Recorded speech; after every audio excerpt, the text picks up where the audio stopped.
안녕하세요. 흰수염고래 스포츠입니다. 지금부터 손흥민의 다음 시즌 챔피언스 리그가 걸려있는 맨시티의 리그 우승이 달려있는 이 빅매치 경기를 실감나고 생생하게 전해드리도록 하겠습니다. 이 경기는 토트넘의 라이벌 아스날의 팬들도 주목하는 경기입니다. 어떻게 시즌 마지막 두 경기를 남겨두고 이런 대진이 이루어졌는지 정말 흥미로운데요. 양팀 모두 내일은 없이 총력전을 펼칠 것으로 예상이 되었습니다. 매우 흥미로울 경기가 될 것을 예상하고 프리뷰는 간단히만 하고 경기 내용으로 들어가 보도록 하겠습니다. 맨시티는 손흥민이 출전한 리그 경기에서 토트넘 구장에서 단 한 번도 골을 넣어본 적이 없습니다.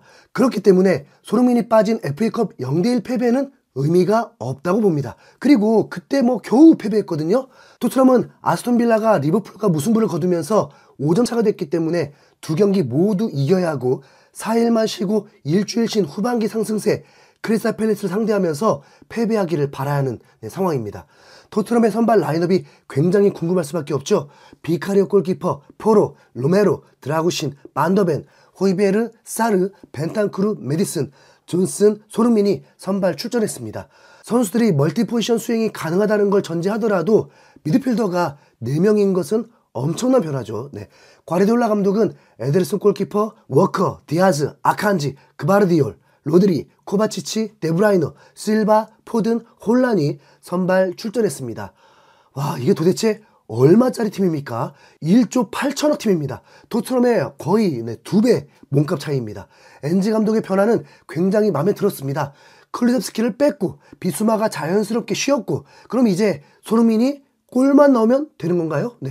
경기가 시작되고 전반 3분 양팀 모두 압박 강도가 높으면서 물러서지 않았습니다. 5분에 토트넘이 먼저 찬스를 잡기도 했습니다. 전개가 매우 매끄러웠고 벤탄쿠르의 슈팅도 위력적이었습니다.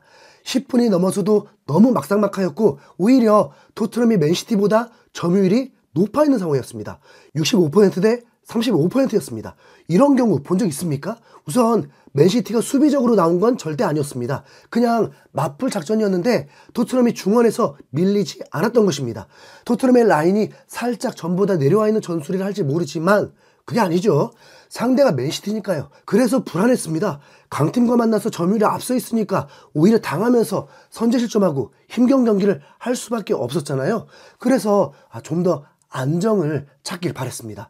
물론 맨시티라는 팀을 상대로 안정이라는 건 슈팅 폭격을 당하겠다는 거니까 개인적으로는 이 전술 너무너무 좋았습니다. 전반기에 토트넘 상승세를 보는 듯 했습니다. 전체적으로도 평점도 안정적이었습니다. 손흥민은 맨시티가 2명의 수비가 맡았고 가장 빠른 윙백 워커가 대인마크를 하고 있어서 뚫는 게 쉽지는 않았습니다. 그 불안함이 실제로 일어나긴 했습니다. 전반 14분 코너킥이 허용되고 아슬아슬 반더벤이 걷어내면서 위기를 벗어났습니다. 양팀 모두 골 찬스가 한두 번씩 있었는데 토트넘은 두 번의 가장 큰 위기에서 호이베르의 헛발질 실책을 위로해주는 비카리오의 슈퍼 세이브가 있었고 전반 마지막에 낮고 빠른 크로스가 날아오면서 홀란에게 찬스가 왔는데 1차 반더벤이 맞고 세컨볼에서 실바의 슈팅을 드라구신이 머리를 쳐내면서 토트넘 선수 전원이 포효를 했습니다. 토트넘이 정말 오랜만에 강팀을 상대로 그것도 맨시티를 상대로 무실점으로 잘 싸웠습니다. 오죽하면 경기가 45분 돼서 종료시켜버리는 그동안 손흥민 응원하면서 거의 경험한 적이 없는 경기를 보게 되었습니다. 맨시티는 이미 최강 선수 라인업이었기 때문에 변화에 대해서 그렇게 두렵지 않았고 양팀 모두 스케줄상 체력도 비슷하다고 봐야 했습니다. 전반전 최종 점유율은 55대 45, 전반 슈팅 3개, 유슈팅 1개씩이었습니다. 토트넘 중원을 늘린 것이 성공한 것이라고 봐야죠. 하지만 방심은 안 됩니다. 전술 천재 과르디올라가 변화를 줄 테니까요. 후반전 시작되고 1분 만에 토트넘은 위기를 겪습니다. 와, 양팀 모두 선수 변화를 주지 않았습니다. 1분 만에 맨시티의 공격이 제대로 통하면서 데브라이너가 강력한 슈팅을 쐈고 솔직히 실점이다 하는 0.1초 순간 비카리오가 날아서 막아버렸습니다. 그럼 이제부터 맨시티한테 당하는 거냐? 아니요. 토트넘에게도 좋은 기회가 왔습니다. 존슨의 크로스에 손흥민이 박스 안에서 방향을 바꾸는 슛이 골키퍼에 막히면서 아쉽게 되었습니다. 그리고 후반 6분에 맨시티가 골을 넣게 됩니다. 벤탄쿠르가 옐로카드가 있었다 보니까 포든을 강하게 마크하지 못했고 이후에 볼들이 흐르면서 데브라인을 놓친 것이 화근이었습니다. 그리고 홀란이 골대 앞에서 밀어 넣으면서 실점합니다. 솔직히 그때 수비 상황이 뭔가 집중력이 떨어져 보였습니다. 맨시티가 드디어 리그에서 토트넘 구장에서 골을 넣는 순간이었습니다. 이후부터 관중들도 달아올랐습니다. 토트넘은 더욱 강하게 나왔고 사르가 데브라이너를 쓰러뜨렸고 로메로는 에데르손 골키퍼에게 강한 스매시를 날리면서 경기 중단 사태까지 일어났습니다. 솔직히 맨시티가 겁을 먹기보다는 토트넘을 두들길까봐 염려가 되었습니다. 너무 치명적인 파울이어서인지 카메라는 다시 보여주지 않았습니다. 다행히 로메로는 퇴장을 면했고 경기는 진행되었습니다. 이 경기가 빅매치라는 것은 선수들의 태도에서 볼 수 있었습니다.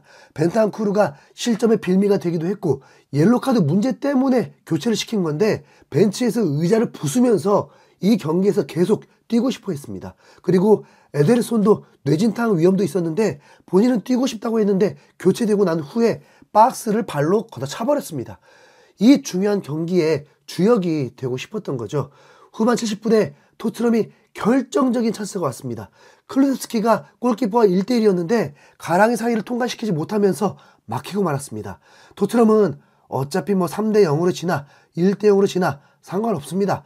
무조건 공격으로 가야죠. 무승부도 아니고 승리만이 필요했으니까요.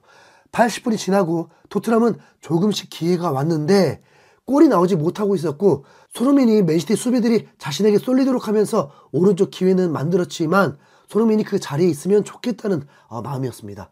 손흥민이 후반 초반 외에는 기회가 좀처럼 오지 않았기 때문입니다. 85분에 손흥민이 결정적인 기회가 찾아왔습니다. 1대1 찬스였는데 이걸 놓치네요. 손흥민도 미안함에 얼굴을 감쌌습니다. 그러니까 후반전에 슈팅을 3번을 했는데 손흥민 슈팅이 너무 없으니까 어떻게 보면 슈팅 감각이 떨어져 있다고도 볼 수 있습니다. 이 순간 아마 가장 분노하고 있는 건 아스날 팬들일 것 같죠? 이런 기회를 놓치지 않는 손흥민인데 하필 이 상황에서 놓쳤으니까요. 손흥민이 단독 찬스가 왔을 때는 과르디올라가 좌절하면서 거의 포기한 듯 누워버렸습니다. 그런데 실점이 아닌 순간 정말 어린아이가 되어버렸습니다. 이게 가볍게 할 말이 아닌데 손흥민에게 많은 화살이 쏟아 부어질 것 같습니다.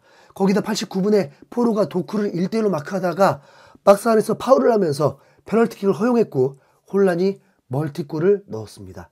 토트넘은 이제 맨시티의 역사적인 4연속 리그 우승을 도왔고 아스날의 우승을 막아버렸습니다. 이걸 토트넘 팬들이 어떻게 반응할까요? 벌써부터 무섭네요. 우선 토트넘 관중들은 하나 되어서 응원가를 부르면서 선수들에게 힘을 실어줬습니다. 고맙다. 토트넘은 이대로 5위 확정입니다. 뉴캐슬 첼시가 남은 2경기 모두 승리해도 63점이 되기 때문이죠. 손흥민이 좌절하지 않길 바라겠습니다. 수고했어요. 손.